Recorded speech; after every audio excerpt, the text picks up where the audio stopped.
Mackey with What's Up Amelia. I'm here with Sandy Price, and we're in downtown Fernandina Beach, Florida, and we're going to talk about the Isle of Eight Flags Shrimp Festival. This festival is always held the first weekend in May. But Sandy, for people that have never been here before, tell us a little bit about what the festival is. Well, the festival has a long-standing tradition in this community. We are the birthplace of the modern shrimping industry, and we have been operating this festival. This will be the 46th year. 46 years. That's right. And the Isle of Eight Flags Shrimp Festival is presented by Publix, and we have fine arts and crafts, we have antique booths, we have our Southwest Airlines Kids Corner, we have lots of food booths. All of our food booths are Nassau County based nonprofit organizations. Do they serve shrimp? Oh, they serve every kind of shrimp you can even imagine. I could sound like Bubba Gump if I wanted to, talking about all of our shrimp dishes. And we have a lot of sponsor booths also. We have an official t-shirt that is very popular, and this is the design this year. It won't have all of these on there, but it does have it was done by Bill Maurer, who is a local watercolor artist. Beautiful. And we like to say this is the old time shrimping area, the old country, if you will. This is an old shrimp shack selling local wild caught shrimp. And a lot of our booths do sell the local wild caught shrimp. Not all of them do, but the majority of them have it. They'll be identified with the sign this year that says that they're serving local shrimp. Oh, that's good. So if you're interested in local shrimp, you go to one of the booths that has a sign with a shrimp on it. Now, how did the festival start? Shrimp boat racing is what I've been told before? Yes. Actually, back in 1959, the local editor of the News Leader wrote an editorial stating that a lot of these places around Florida, like Tampa had the Gasparilla Festival. The Pensacola was getting ready to have the Fiesta of Five Flags, and so Ray Caldwell was the editor at that time, and he says, well, why can't we do something? We have a great pirate heritage. We have this wonderful shrimping industry here, and his editorial started it all. The shrimpers really started working together, and it started as shrimp boat races with all the shrimpers were getting their boats ready for the harvest and shrimping season, and so they started comparing who has the best engine. And so they're nice clean paint jobs. That's right, that's right. So they started literally racing them, and for a number of years, it was like a regular racetrack because they had sponsors for their engines, they had sponsors for the oil and sponsors for the gas, and for a long time. They didn't wear the jumpsuit things. Yeah. No, I don't think so, but I think they all had beards.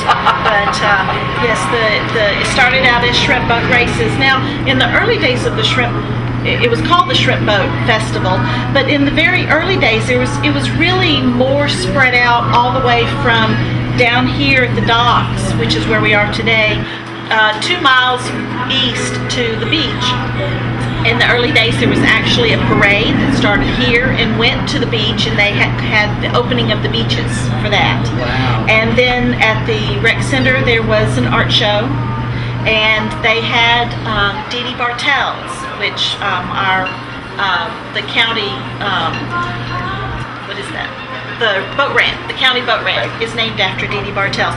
She actually wrote a passion play, if you will, but it was for this area, and they put that on at Fort Clinch for 2 years.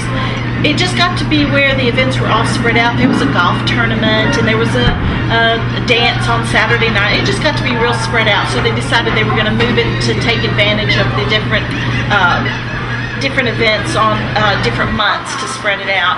But Shrimp Festival stuck on the first weekend of May, and we've been celebrating. And it's all contained now in the historic area, so you don't need to, you get here, you park and shuttle in, and you don't have to worry about transportation. That's correct, that's correct. It starts up at 8th Street and works its way down the 8 blocks down to the waterfront, to the marina, or riverfront as we call it, and 1 block on either side of Center Street. Now, how many visitors do you think are going to be here this year? Well, and we've had this number of visitors for as long as the festival, really since the 70s, but throughout the festival, Friday, Saturday, and Sunday, we have all told, about 135,000 or more. Wow. We estimate we get between 50 and 75,000 visitors a day. Keeping in mind that our visitors can park and ride a bus, they can park and walk locally, closer in. There are lots of parking lots around the area. They can park in the neighborhoods. They can come in by boat. We don't have anybody coming in by train these days, but we've got the tracks. That's a possibility. That's right. That's right. Now, you don't do this whole festival by yourself. You have to have help. No, absolutely. We have 25 to 30 very loyal volunteers that work on the festival year-round. We start working on next year's festival on Sunday afternoon of this year's festival because we like to make the festival quality. We're not trying to grow it bigger. We don't want to get bigger, but we just want to improve the quality of what we have. We have been named by the Southeast Tourism Society as a top 20 event for at least 8 years, and that's been impressive. 7 years. And we've had a 30-minute show done about the Shrimp Festival. We have been, the American Bus Association named us a top 100 event in the United States. Well, this is Sandy Price, and she's the executive director of the Isle of Thank you for having me, Judy. Shrimp Festival. Absolutely. Thank you for coming out today. I'm Judy Mackey with What's Up Amelia.